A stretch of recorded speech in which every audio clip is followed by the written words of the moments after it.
Hi, everyone. Welcome to Seth's Coaching Podcast. I'm Nicole. And I'm Jake. This week, we're going to be talking about and diving into everything related to nutrition and what that means for the most serious athlete who's running 100 miles plus a week down to the athlete who likes to run a 5K on the weekend.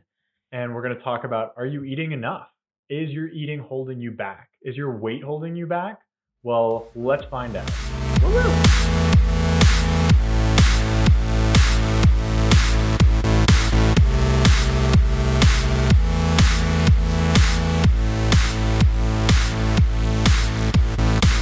All right. So, in your opinion, what is the biggest stigma in athletics and sports in the shortish amount of time you've been in the field? That athletes need to look skinny and starve themselves in order to perform well. Which is obviously not the case, as we've seen in a lot of different examples in the past, right? Yes, absolutely. So, starving yourself is not a key to athletic success. Which is what we're going to be talking about today. Yes, it is. So, we're going to talk about energy and endurance sports. So for our podcast viewers, or our podcast listeners, we have everything, all the slides are going to be up on our website. But this is definitely going to be one where it's better viewed as a vlog because we have some slides to go along with today's discussion, just as we kind of talk through things. There's going to be some formulas and mathematical equations. I promise they're simple ones, they're easy ones, but definitely might be better with some visual aids. And we'll do just fine explaining every detail, what we're talking about, so that you can, if you're listening on your drive or if you're listening where you can't view these at the same time, hopefully you'll understand in a simple context. It's not as complicated as I think it's going to sound at the first few times we start rolling into our topic today. Yeah, so today we'll talk a little bit about energy balance, energy availability, relative energy deficiency in sport or the female athlete triad, and then talk about some of the psychological stigmas around eating and endurance sports. Yeah, and a lot of people already know, and I think have already recognized going through this little list that you just made what REDS is. But the other elements of it, which are really important to understanding quite how this works, is energy balance and energy availability. Not a lot of people have a grasp on what that means just yet. Yeah, so let's talk a little bit about it. And let's start off by saying that as endurance athletes, we need to eat a lot because beyond just your general population or even your power athletes that aren't necessarily burning as much metabolically during their workouts, endurance athletes tend to burn quite a few calories. So, in order to perform and recover at our best, we've got to replace those. Right. All right, so let's start off with energy balance and defining what is energy balance. That is the simple when your calories in are equal to your calories out. That is the state of energy balance. And when you're in energy balance, then in theory, you're not changing weights at all. Sure, you can have some fluctuations there, but energy wise, if you're eating as much as you are losing through all the various mechanisms, then you are going to be in energy balance. Energy balance means that you are not going to be changing weight. So isn't that's not just a myth, right? That calories in equals calories out. There's some deviations off of it that I think people exploit in certain ways to sell certain diet products, but you're saying that truly at the base of it all, calories in equals calories out, right? Yes, the laws of thermodynamics and energy say that you cannot create nor destroy energy. So if I eat 500,000 calories, that's a lot of calories, then yeah, so if I'm not burning 500,000 calories, I'm going to gain some weight. There are some caveats to that, though, which we'll talk about a little bit, but things might not make quite as clear cut and dry sense as if you're looking at our slides, we've got a nice little scale there for you. So if you add calories on the inside, that actually can affect how you're burning calories on the outside. So let's talk a little bit about, so we said that calories in equals calories out is the state of energy balance. We'll talk a little bit about what do those equate to. So your calories in is your total daily energy intake, also known as how much food you eat. And then your calories burnt is your total daily total daily energy expenditure.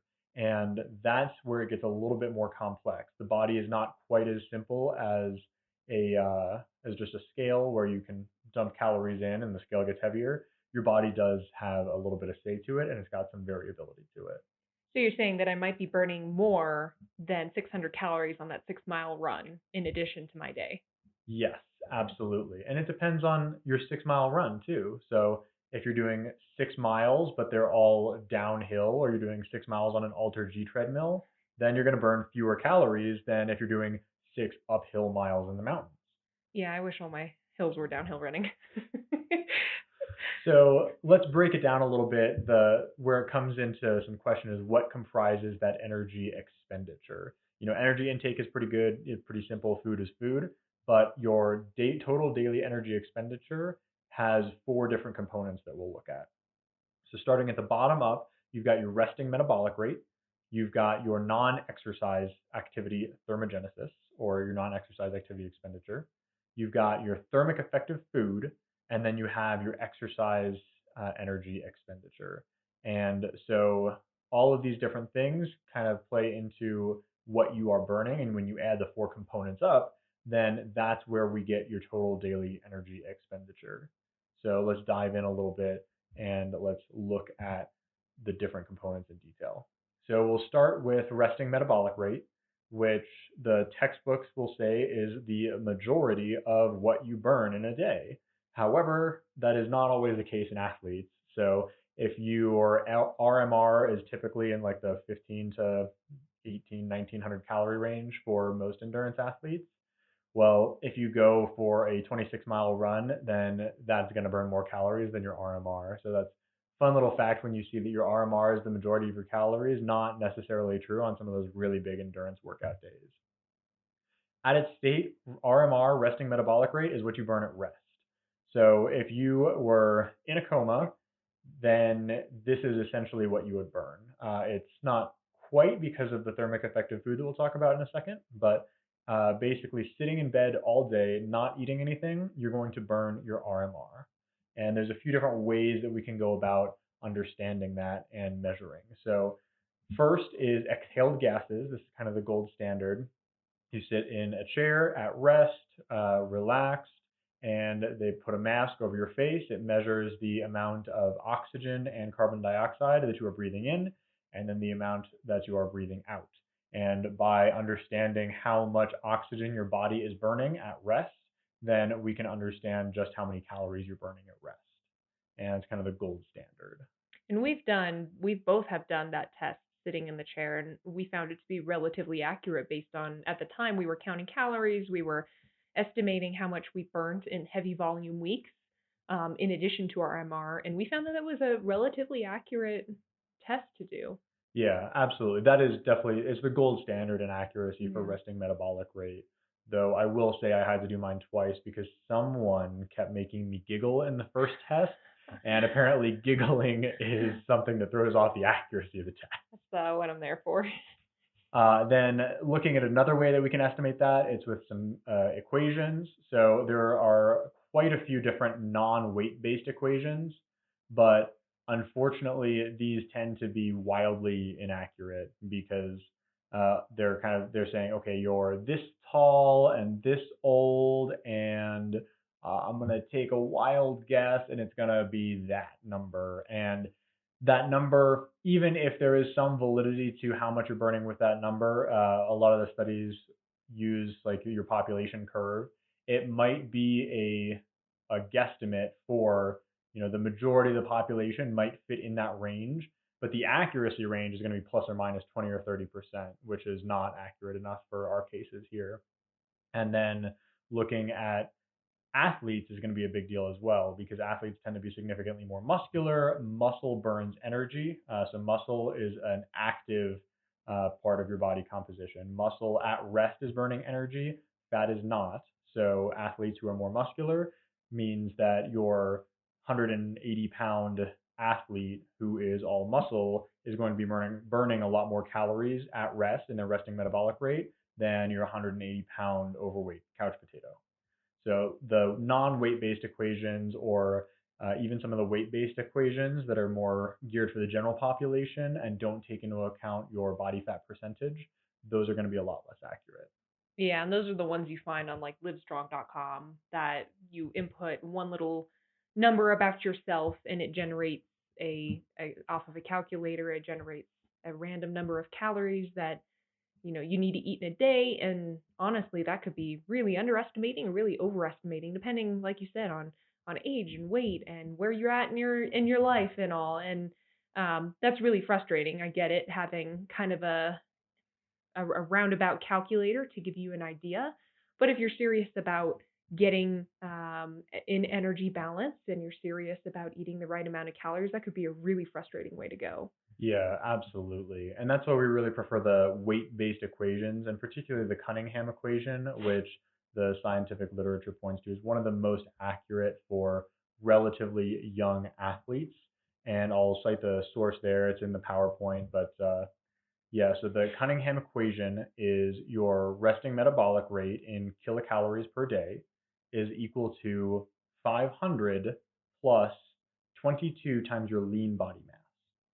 And lean body mass is your everything that's not fat. So that's going to be your muscle mass, your water, your bone, etc. So the way that we can kind of use that is if you've ever had your body fat measured, and we'll go down that rabbit trail in just a moment, but you've had your body fat measured and you are, let's say, 10% body fat, then you're 150 pounds, 10% body fat, you subtract 10% from that 150 pounds, and that means that you have 135 pounds lean body mass.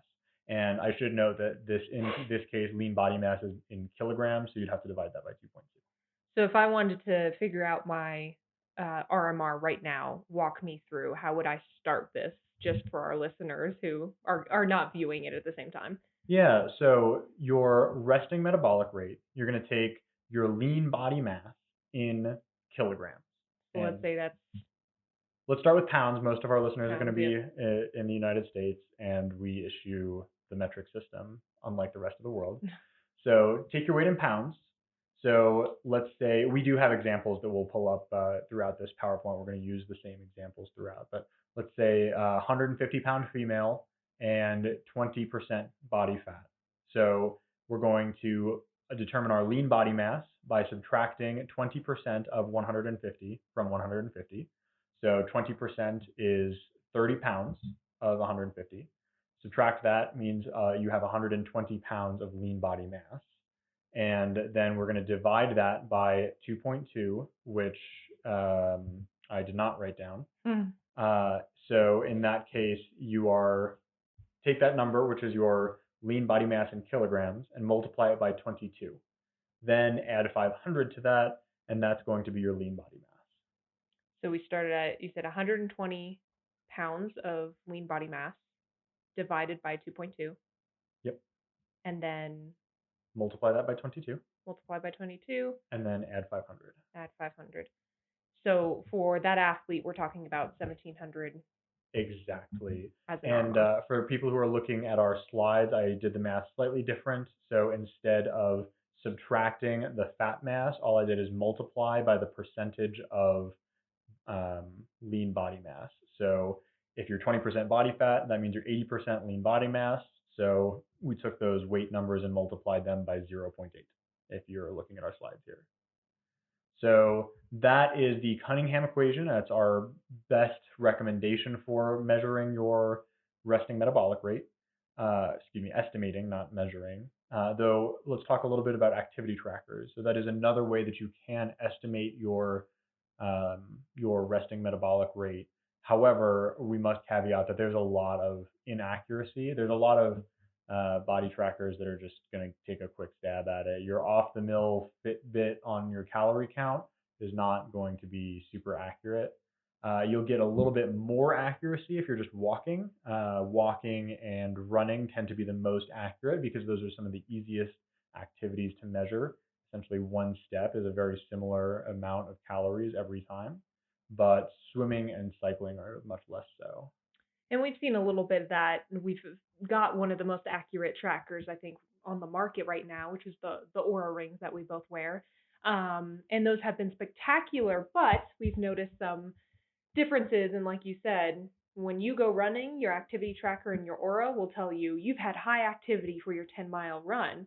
But if I go for a 4-mile swim, it's going to tell me I've had moderate to low activity. So keeping in mind that, yes, the Fitbits might not be spectacular, but nothing right now is perfect without an equation, without lab testing results. And that's just one of the few things we have to deal with as athletes if we're looking to calculate our RMR, looking to calculate our caloric needs, looking to calculate our Yeah. numbers in our life. And you can always take the activity trackers and then compare them to your Cunningham equation results and kind of go from there. So I promised we'd talk a little bit about body fat estimation. So let's talk most accurate down to least accurate measurements. So your most accurate, the gold standard is the dual energy X-ray or DEXA scan. That's kind of the gold standard, followed, and that's we're talking plus or minus 1 to 2% accuracy for a DEXA scan. Relatively similar for hydrostatic weighing, which is underwater weighing, though I would be surprised to see a lot of that around because Very less common for that yeah, one. DEXA is much more prevalent. Then after that, you're looking at things like the bod pod, which is a multi-compartment system that's measuring your volume based on displaced air. That's looking in the 2 or 3% error range. I will say that the bod pod, for at least, and I'm not sure if this is a similar experience for all females, but when I got my bod pod testing, I was also on hormonal birth control, and retaining a lot of water, and that actually skewed my results a ton. We were talking, I got results that said I was morbidly obese, which of course is not the case. So, just as a disclaimer, it says 2 to 3% ish. But for some of us who maybe retain water or we're living in a hot place like Arizona, and we're drinking a ton of water and retaining, or we have a lot of salt retainability, that could skew some results there.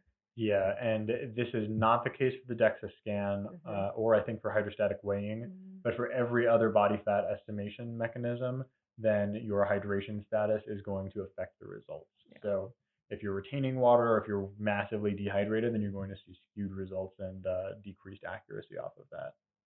So moving down the line in accuracy, we are looking at some things like the bioelectrical impedance, BIA. So you might have a body fat scale. Those things are sending a very harmless electrical current through your body, and the way your muscle reacts is different than the way your fat reacts, and they can kind of take an estimate from there. Accuracy on those is going to vary. Hydration status is going to vary. But your best bet is really looking at take the measurements the same time every day. You'll see dramatic changes from day to day. I know if I am retaining a lot of water, if I had a really salty dinner, then my body fat scale says that I am massively obese Yeah. or much more high body fat than if I'm less hydrated or along those lines. Yeah. And then last is going to be calipers. That is one of the least accurate mechanisms. Yeah, we're living in the 1970s with those things. Yeah, and the more skin fold measurements you can take, the more accurate it's going to be. So if you're looking at a 7+ measurement, then that's going to be more accurate than a 3 measurement.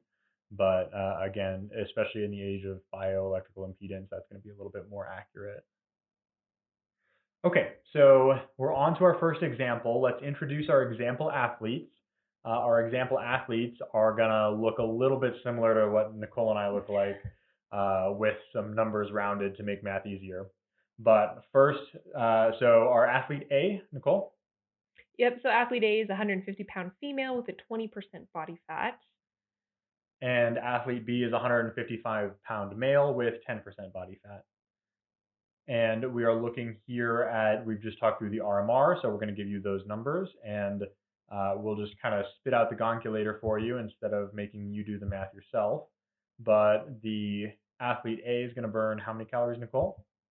They're burning 1,700 total For as an their RMR.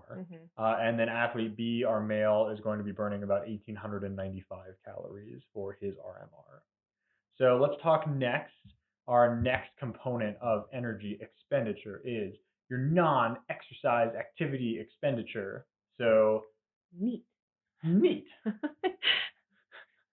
So Your NEAT is what happens in life, what you do, what you burn doing life, but not specifically exercise. So So like walking up the stairs here in our house.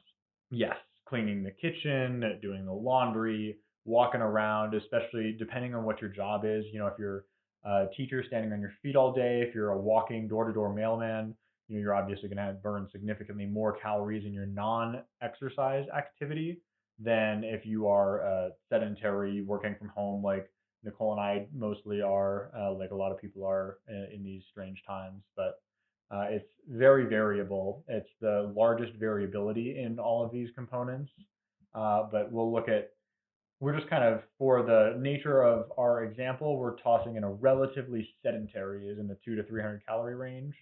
So thinking if you're mostly sitting at a desk all day, not doing a ton of activity at home, walking around a bit, not a ton. You're not walking 4.5 miles from the parking lot to your office space like we do sometimes when the work is full. But yeah, so we're just going to slap on there for our example. We're going to use a nice round 300 calories for our NEAT.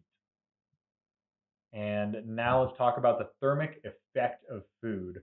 So I don't know if you know this, but when you eat food, your body has to expend energy in order to process that food.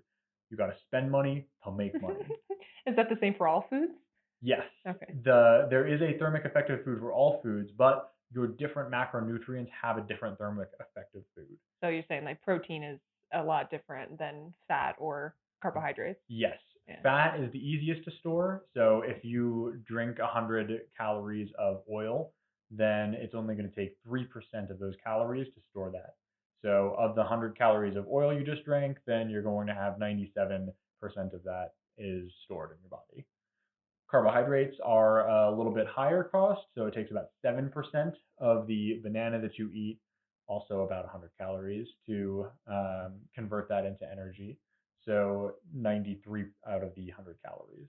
Protein is the biggest. So if you got a 100-calorie protein shake, looking at about 11 grams of protein there, then you're only going to get 76% of those calories. So you're going to get 76 calories out of your 100-calorie protein shake because protein takes a lot of calories consumed in order to break down and store them. Okay. So a good rule of thumb average for most diets is about the 10% mark. If you are eating a very high protein diet, then you might want to raise that number. If you're eating a very low protein, high fat diet, then you're going to lower that mark a little bit. But we're going to use 10% for our models here.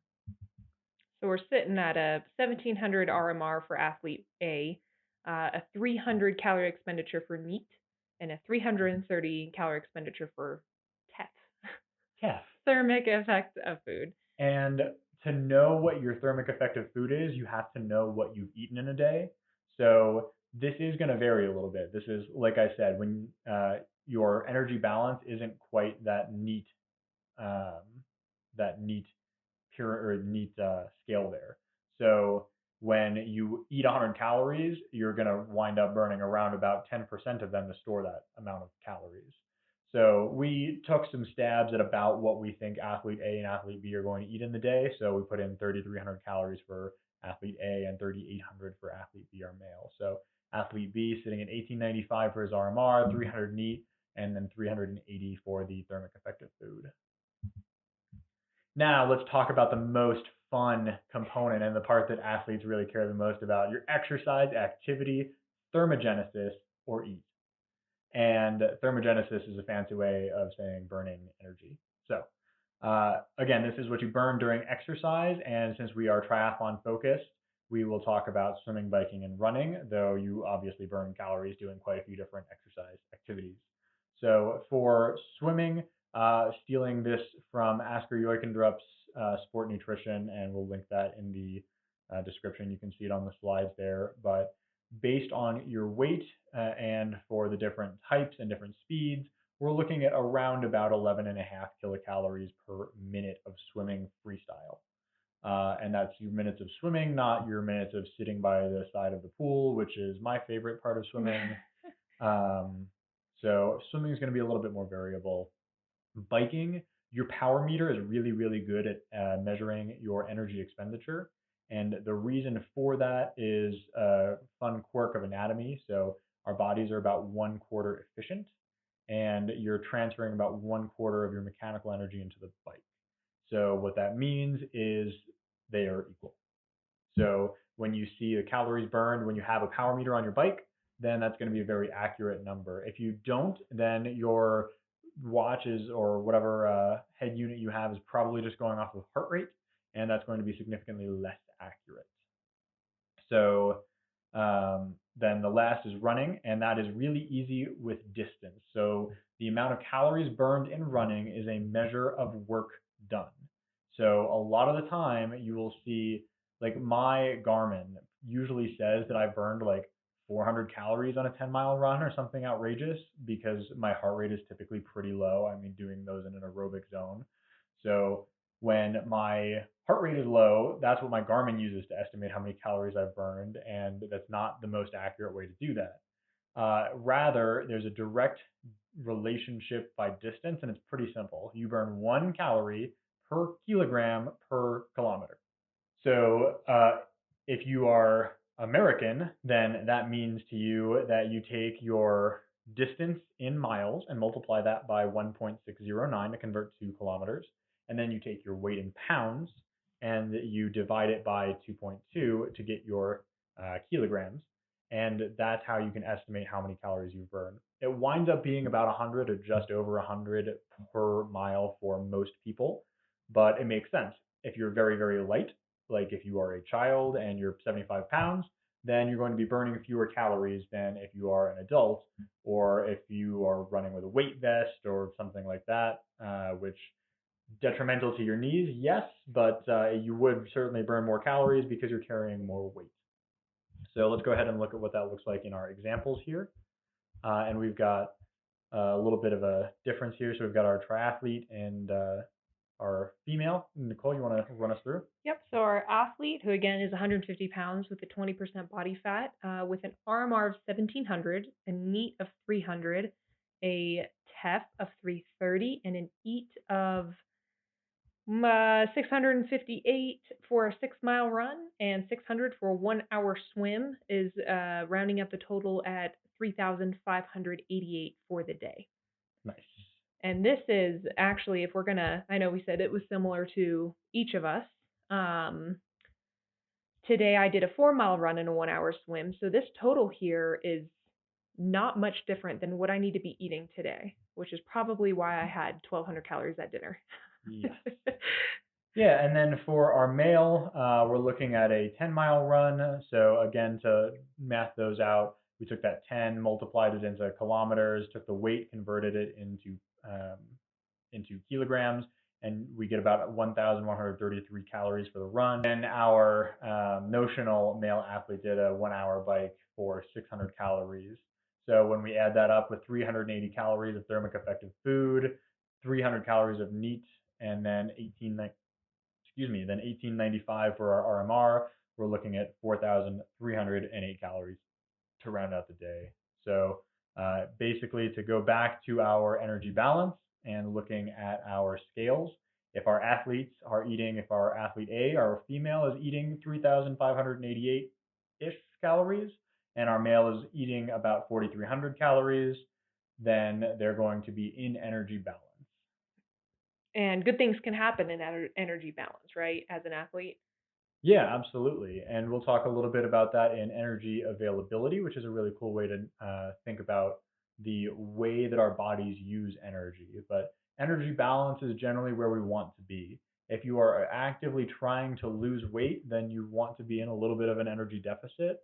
But that's not something that we would necessarily recommend for most athletes, particularly those who are training very hard. So training at high intensity and trying to cut calories is a recipe for disaster, and we'll talk about that more. So let's look at our energy availability. So what exactly is energy availability? You can think of it as the energy that your body needs in order to live its best life. So it is everything that is not required for workouts. So what your body needs to do normal life And feel good doing it. Yeah, so that's going to include if we're talking in the exercise expenditure or your energy expenditure compartments, this is going to be your RMR, your thermic effective food, and your NEAT all combined in.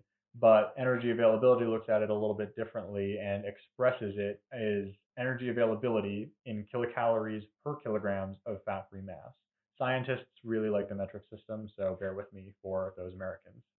So the way that we equate that is you take the energy that you eat, you subtract how much you burn in exercise, and then you divide it by your fat-free mass.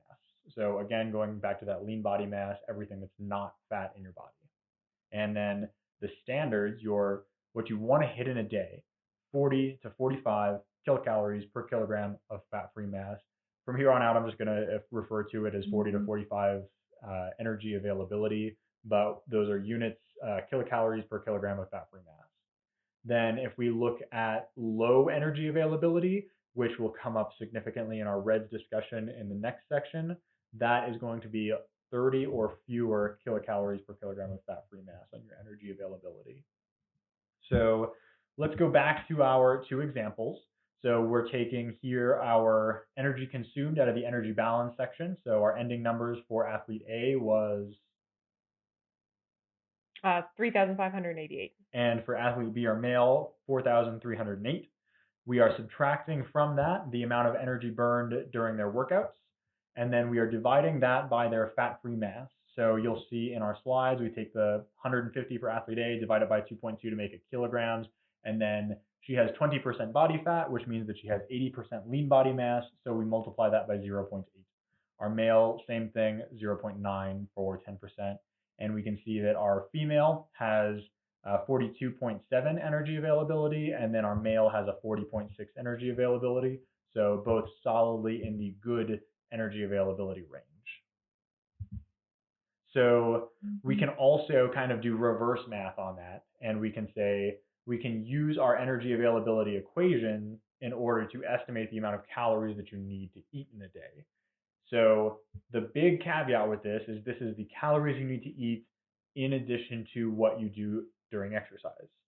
So if your energy availability estimate for your intake requirements says for our athlete A, we reversed the math. We took our 45 energy availability, we multiplied it by weight in kilograms, we multiplied it by the fat-free mass, and we get 2,454 calories that our athlete A needs to eat in order to have a 45 energy availability. But that is, again, that's in addition to what you burn during exercise. So if she goes for a 10-mile run, she burns 1,100 calories, then she needs to eat that 2,454 plus the 1,100. And then for our male, the males, we typically see a healthy range at around the 40 mark. They can be a little bit lower because males don't have the same reproductive systems that females do. And Nicole's giving me the dirty look on that one. It just means we need to, as females, and we don't, we need to take better care of our energy availability than most athletes do as females. Yes. So looking at our male, we math that out and it becomes 2,536 calories.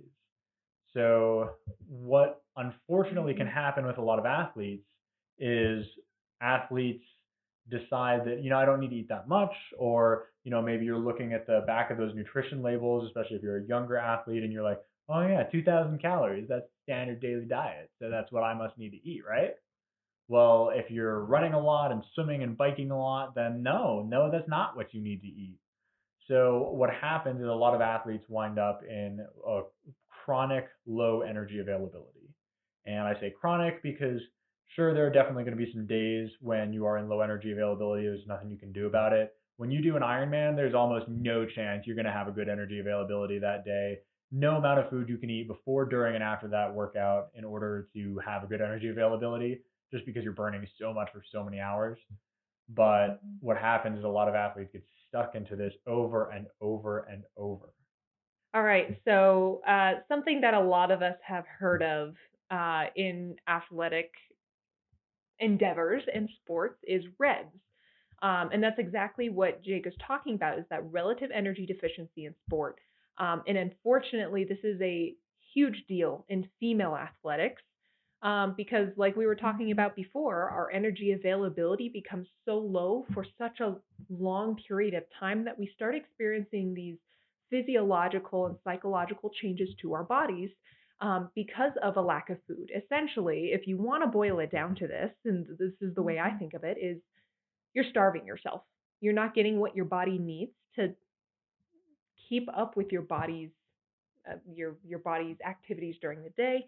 And what that leads to is what everyone would imagine it leads to, which is, um, for me, it's depression and anxiety and irritability, and it goes really towards the mental part for me. But for other women, it can take the form in stress fractures, it can take the form in injuries or chronic pain or chronic injuries or surgeries or even to the point of broken bones, or it goes on and on and on. And we've seen a lot of females in this sport break down over a course of time because their needs were not being met. And it's such a simple equation. If you want to look at it from, bird's eye view from way out here, is there's not enough calories going in to just keep the body living its best life, as you would put it. And if it can't live its best life, then it sure as heck cannot live its best life and go for a 6 mile run and a 1 hour bike in that day. If you haven't heard of REDS, then maybe you've heard of the female athlete triad, which was the precursor concept prior to REDS.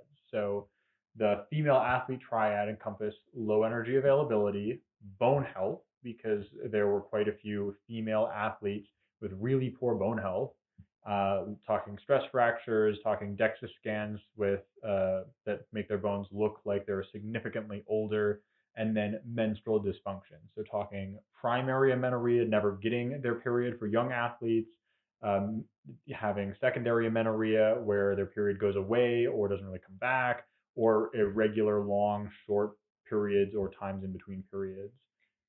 This is my favorite topic, the menstrual side of the house, because for men, you guys don't really get a signal that you're in deficit. You might feel irritable, or you might be hungry more of the time, or you might not sleep well, but you don't quite get the same response when you're in deficit that females do. We get, for most women, and I'm not going to include all women in this because it's certainly not true that all women will lose their periods if they go in deficit, although it is one of the number one complaints about being in REDS. Um, when we lose our period, we can know and understand right away that something's wrong. But doesn't losing your period just mean that you're working hard enough? That's the biggest myth in all time. I want to shoot the person who started that and started spreading that, because I think it was a way to disassociate with the thought that you weren't having a regular menstrual cycle. It was a way to put it in the back of your mind and feel good about all the training you were doing without taking care of your body on the energy availability side.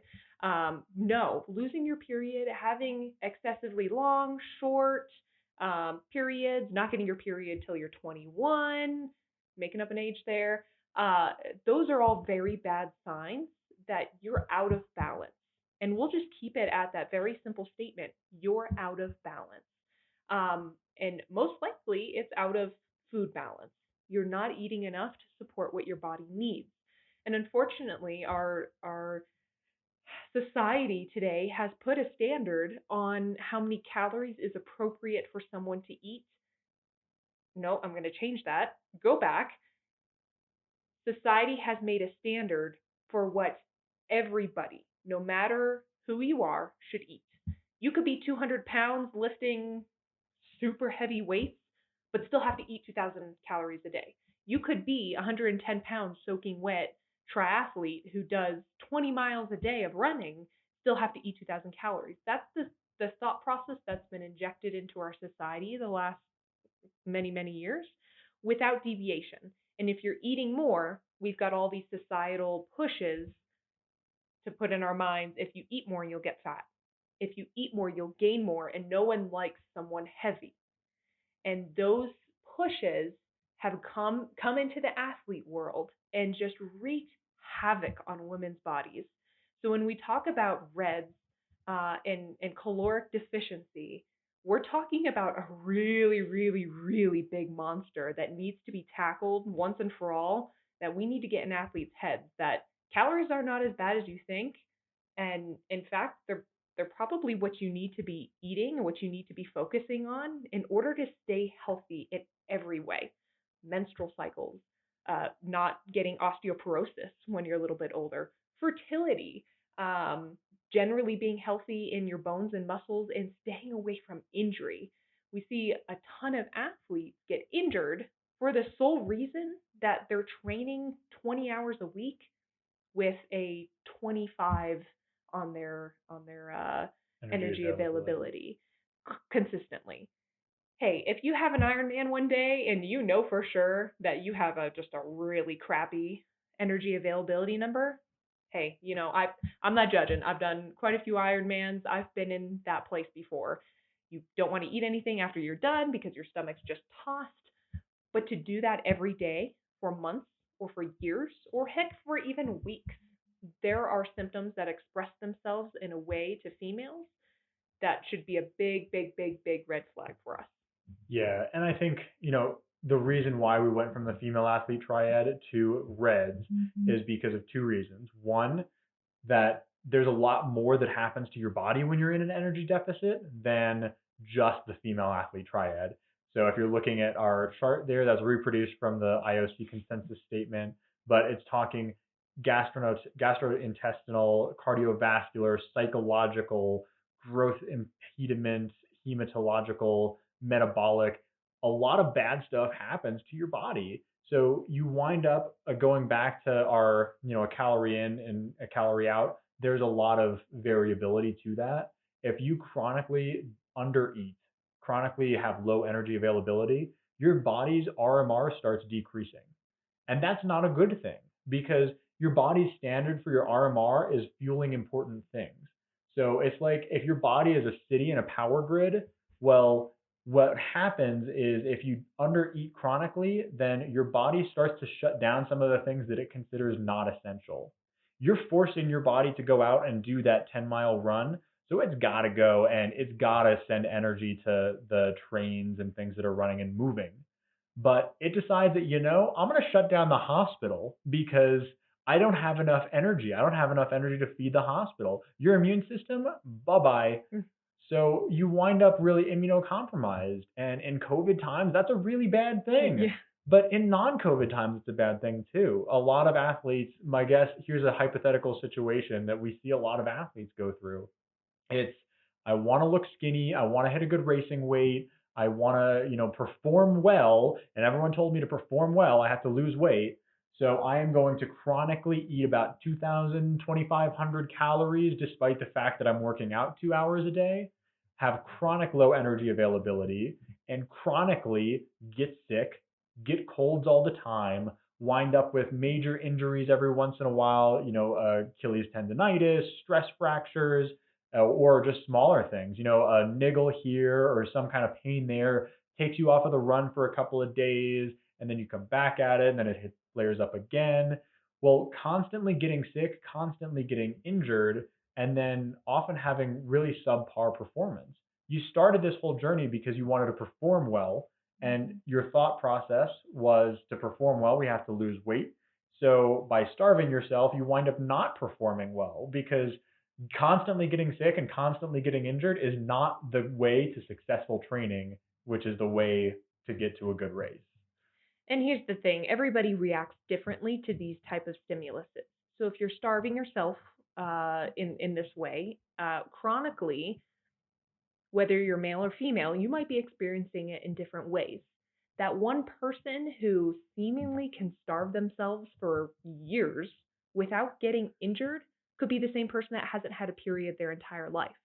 But the other person standing next to them, who's been doing the same chronic starvation techniques, um, could be experiencing a lot of injuries, a lot of physical injuries, but has a normal period. So, and that's mostly female specific, but for males, the same way too. Males suffer from bone density issues, males suffer from irritability, or if we want to even go into that category, low sperm count, low fertility, it affects them in the same endocrine way as it does females. So just because one female or one athlete can seemingly do something more stressful on their body with less calories does not mean that their body is not suffering in the same way as that person who had to get surgery or went through a stress fracture or etc. Yeah, and that's the second reason why we went from the female athlete triad to reds is because reds happens in males too. Yeah. It is significantly less common in males than in females for some societal reasons that Nicole will speak at length about momentarily. But you see it a fair amount in male endurance athletes, and a lot of it you see in male, like in competitions where weight matters, weight category competitions. So wrestling, boxing, things like that, where athletes are starving themselves to cut weight and make weight, then that can absolutely be a problem. One more quick tack on before we go into some examples is reds is not just about your day to day energy intake, but it's also about your hourly energy intake. So your body, we use a day because it's an easy measure to figure out how many calories you're eating over the course of the day. But even if you are in a daily energy balance, so let's say our male is eating 4,500 calories and he's got a 43 energy availability. Well, if he splits those 4,300 calories into a really, really big breakfast and a really big dinner and has those 12 hours apart, well, he's not going to be doing super well because he's going to have a really high incidence of low energy availability relative for his body in between those massive meals. And there are a couple of studies that show that energy availability alone does not predict female menstrual irregularities because a lot of it comes from your intraday energy availability. So that means when you go with one or two big meals or even three big meals for athletes that are trying to cram in 5,000 calories, well, your time in between those times in the day where you have low energy availability, that can be enough where you lose a period. This is where a lot of diets go wrong in saying that you can only eat 2 to 3 meals a day and no snacking. If you snack, then that's wrong and you're giving into those cravings. If you're snacking because you're hungry, it probably means you're hungry and your body needs some calories. And if we're going from 7 a.m. breakfast to 12 p.m. lunch, that's a whole 5 hours for your body to sit and think about what you're doing to it. And there's a big difference too in the fad intermittent fasting diet Yeah, and things like that for the general population that is not working out. And maybe the general population is only burning 2,000 or 2,200 calories in a day. sure. There's a big difference in an intermittent fasting diet for a general population versus an athlete where general population, the time in between your 7 to 12 is spent mostly thinking about your next meal because you're hungry. The time for an athlete spent between 7 and 12 probably includes a workout, Yeah. maybe two. So when you're burning more calories than that, then your calorie count or your calorie requirements are significantly higher, then it's something that you can't get away with those long periods in the day. Which is exactly why we shouldn't, as athletes, and athletes specifically, should not be combining dieting with heavy intense training. Yes, absolutely. If you want to lose weight, paraphrasing from the um, Well Built Triathlete by Matt Dixon, but if you want to lose weight as a triathlete, the best way to do that for most people is to train less and eat more. And if we're allowed to skip into examples now, I can put one right in there about training less and eating more. Well, when we were living in Arizona, we were taking our off seasons in the November, December category. So we'd have a month where we did whatever we wanted. If we felt like a bike ride, we'd go for a bike ride. If we felt like a run, we'd go for a run. But there wasn't any structure and there was a lot of food because it's holidays. And consistently across the course of 2 or 3 years now, that month I lose the most weight. Yep. And a lot of people can argue you're losing all that muscle that you gained over the course of your training season. But let's think about that realistically. Over the course of 3 or 4 weeks, am I really losing 5 to 10 pounds of muscle? No, no, it doesn't. You don't lose muscle that fast. What's happening is my body's getting a chance to recoup and recover, and it's taking all the calories in, like, oh my gosh, like all that hard training, now I get to recover. And it's almost releasing some of this cortisol that I've been holding on to for my whole training season, and I lose weight. It's so backwards from what society's been telling us, both as males and females, that eating less equals less weight. Yes, and you hit it on the head. the reason why is the cortisol and stress. Your body sees that hard 5 by 1K repeats on the track as a stressor.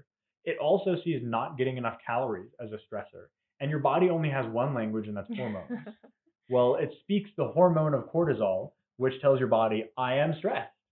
So when you are very, very stressed, and it's all of the time, then your body responds to that with a few mechanisms that are designed for our Stone Age ancestors who saw the glaciers coming. So where for them it's advantageous to pack on fat, maybe lose a couple of pounds of muscle, because muscle burns calories, fat doesn't. Fat's going to keep you warm in a long winter without food, muscle's not. Well, that's not what athletes want. Athletes want more functional muscle and less fat. So the cortisol response is going to be a little different, a little less effective. So if we apply these numbers, these deficit numbers to our athletes, let's look what that looks like. So athlete A, our female, went for her 6 mile run, which is about 658 calories expended, and her 1 hour swim, about a 600 calorie expenditure there. And she only ate 2,400 throughout the day. So if we put it into our calculations, and I'm not going to bother trying to explain the calculations here because Jake already did, and he can do it on his athlete B. But what that comes out to, if you put it in the equation, is a 20.9 calories per kilogram of fat-free mass, which is severely, severely in deficit, which is only appropriate for Ironman days. And okay, so for athlete B, quick numbers again: 155-pound male, 10% body fat. He went for a 10-mile run, burned 1,100 calories. In an hour-long bike, burned another 600 calories, and ate about 3,000 calories. And that puts him at an 18.9 energy availability. And I picked those numbers on the calories consumed because they're not abnormal, which is unfortunate. So again, I will go back to, I've said it before in these podcasts, but just because it is normal does not make it right. Yeah. And so sure, it is normal for like a normal person would say, yeah, I ate 2,400 calories. It was a big workout day. Went for about an hour long run, an hour long swim. Sure, no problem. Except it's a big problem for your body. Yeah. And even today, like examples in both of our workouts today, I had a 4 mile run and about an hour-ish swim, but it was an intense swim. I had 3 by 500 at race pace. Um, that's almost an easy day for me to have a 4 mile run in the morning and a 1 hour swim in the afternoon. That's a relatively easy day. I also lifted. I'd say that's almost below average, which means that looking at these calorie numbers here on the screen, I almost have to think, and we don't naturally count calories too often. Sometimes we'll do it to get a gauge of where we're at. But while looking at these numbers, I'm going, ooh, have I eaten enough today? I had my breakfast, lunch, dinner. I had snacks. I popped in there a couple of smoothies for recovery. But is that enough? Like I'm thinking in my head, oh man, am I putting myself in deficit for chronically? Yeah, that's when I'm running my 100-mile weeks, then I'm looking at like 11,000 calories in a week that I'm burning just from running. Yeah.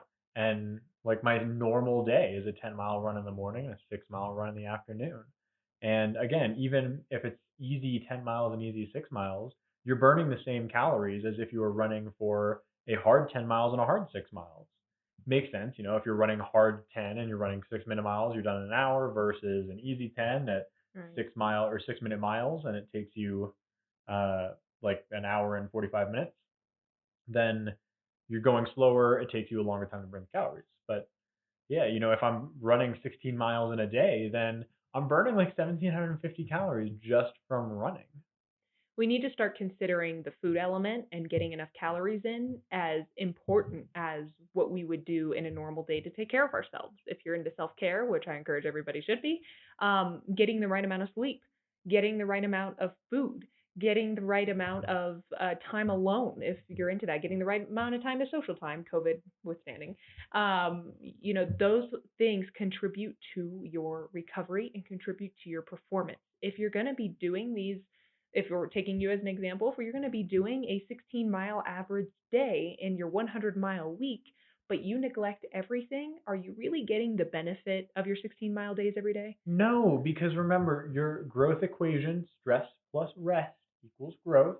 if you don't have rest, and rest includes not just sleep, which we've talked about before, but eating. Yeah. If you take an athlete and you make them go run 20 miles, they're going to be fitter. But if you don't feed them, then they're going to be hungry and tired. And the next day, even a week from there, if you don't feed them, then they're not going to race well. Yeah. It's like if I have an athlete who, instead of tapering, decides to go and do the biggest volume of their life the week before race week, then that's not going to be good. You're declining in every way if you're not supporting your body in all the right ways for your heavy training weeks and even your rest weeks. If you're doing your 4 mile run a day, but you're doing it super easy, it does not exclude you from eating the right amount of calories just because it's easy.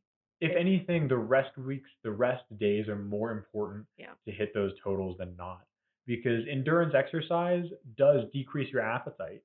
Because again, survival mechanisms, your ancestors could not be bothered with hunger while they were running down wild game. Yeah. But now that's not necessarily helpful. So a lot of the time I find the rest days are the days where I'm the hungriest. Yeah, same. And if you're not eating, if you're not recovering well, then you wind up with a really fit athlete who's hungry and tired. And I don't care how fit you are, if you're hungry and tired, you're not going to perform well. Yeah. And not just race day. So we're not just talking your taper week eating enough and making sure that you're getting those calories so you race well. Yeah, it's too late at that point. But if you're not fueling properly during your training, then you're going to walk up to every key workout session hungry, tired, glycogen depleted, and you're not going to get the efforts or the results that you want out of those sessions. Because the way that you race fast is you train fast.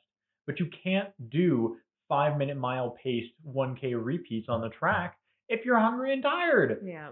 Or lacking motivation because you're anxious and depressed because you've been in a state of reds for 3 weeks. Yes, absolutely. So my last comment, and we didn't put this in the slides, but one comment I wanted to make on the psychological side of all of this, and more specific towards female athletes, but males, you can jump in on this too, is we see a lot of what should be in athletics. We see a lot, and we're bombarded. We are on Instagram, Facebook, TikTok. We're watching these things every day that show us what an ideal athlete should look like for your sport. And I think it was Ali Kiefer, and we'll source her because I don't want to take her quote. But I put something up on my Instagram a couple weeks ago that she mentioned. If you or a runner's body equals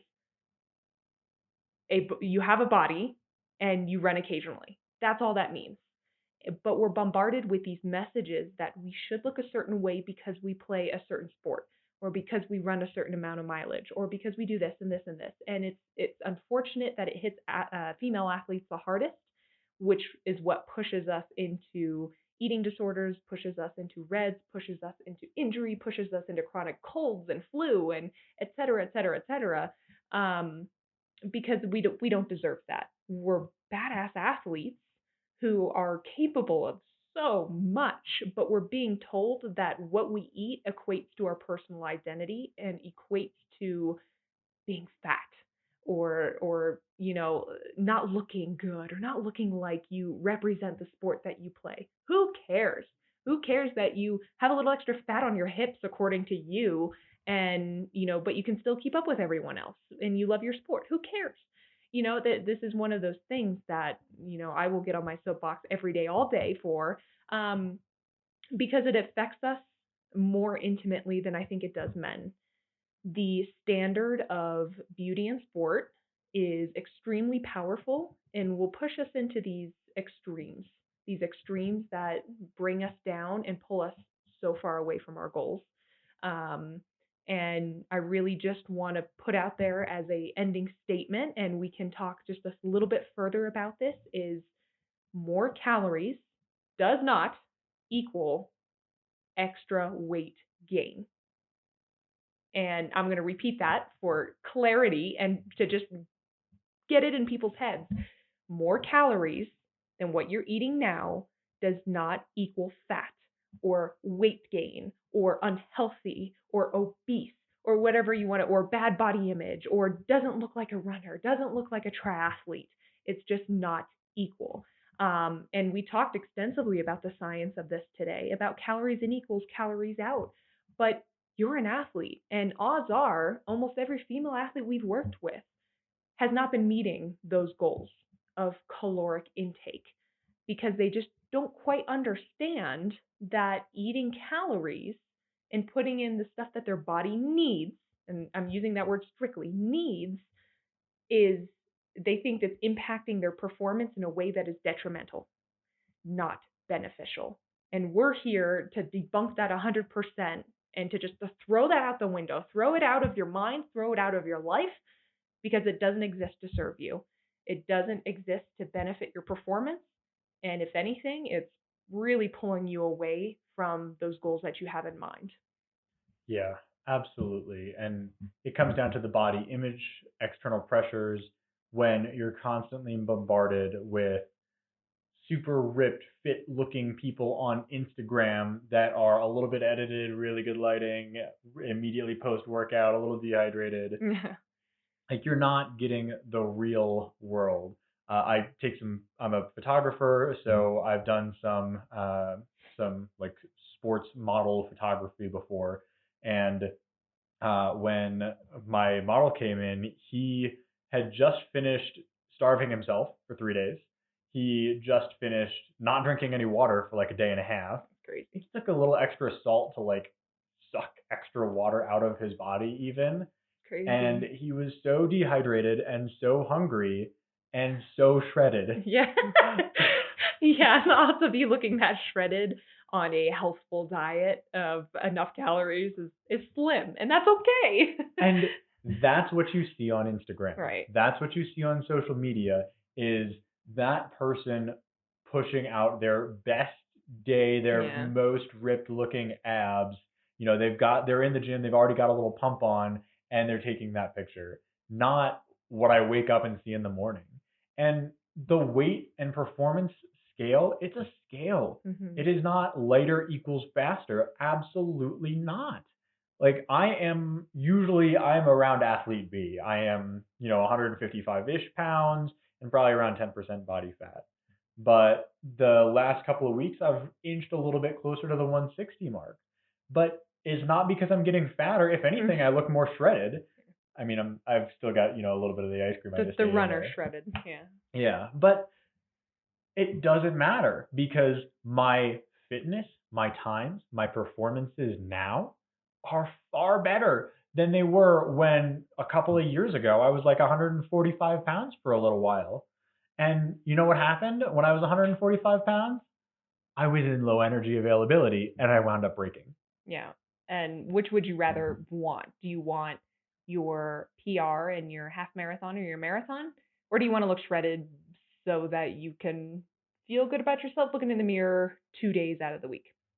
Yes, I would always rather have an athlete that is a little bit undertrained, a little bit overfed on race day than an athlete who is overtrained or underfed. Yeah, that's a recipe for absolute disaster.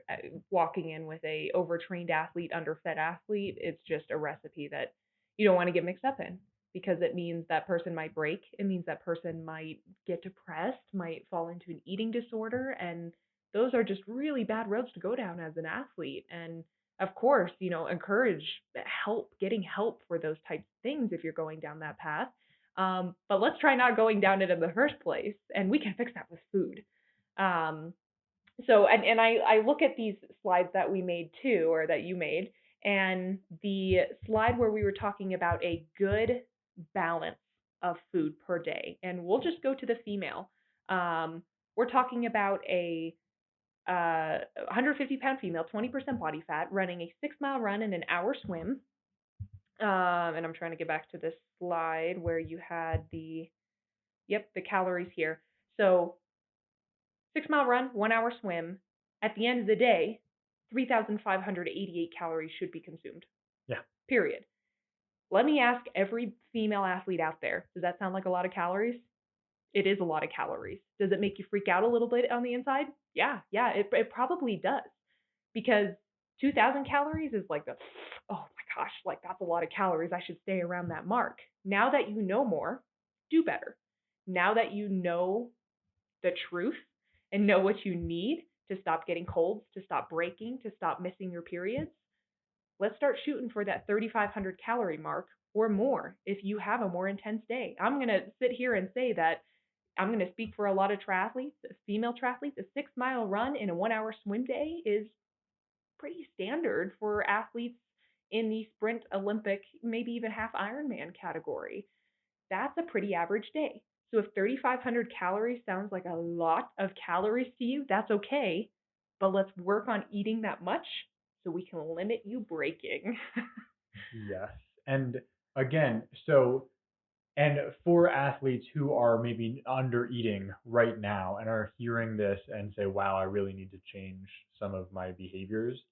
So I will brace you that you will probably gain weight over the first week of eating more calories. That's a good point. But do you know why?